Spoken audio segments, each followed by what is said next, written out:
You're a weakling. Fuck you. Fuck you. You suck. You are fat. You are a joke. You are stupid. You are not funny. You are not as smart as you think you are.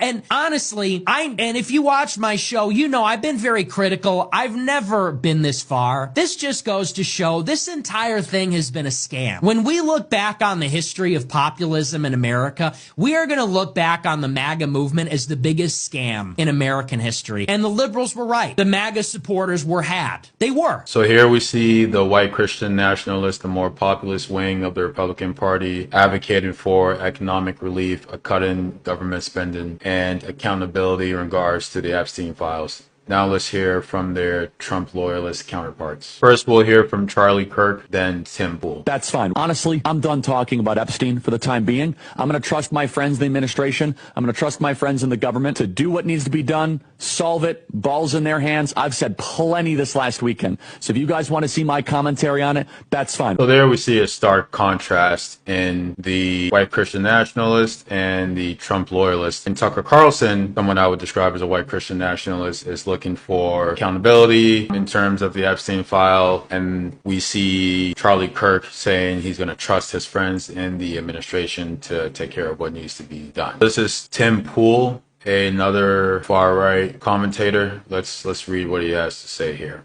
This is in regards to the Epstein files and the Democrats voting to release it. He says, absolutely insane that Democrats actually voted to have the U.S. government publish child porn. WTF is even going on anymore. Seemingly sharp contrast where Tim Pool, in the most insane display of cognitive dissonance, accuses the Democrats of wanting to release child porn in their vote to release the Epstein files, as opposed to worrying about the people in the Epstein files who committed crimes against children. But what seems to be this huge split in the Republican Party is nothing we haven't seen before. In fact, it's always been here. With the 24-hour news cycle and constant bombardment of propaganda, it's easy to get lost in the noise and lose focus. What we're seeing here is a classic divide between the so-called fiscally conservative Republicans, the ones who lament about the deficit and government spending, usually in regard to aid to working class and poor people, or countries that house the terrifying others. See the Tea Party movement in 2007, 2008 with the passing of Obamacare,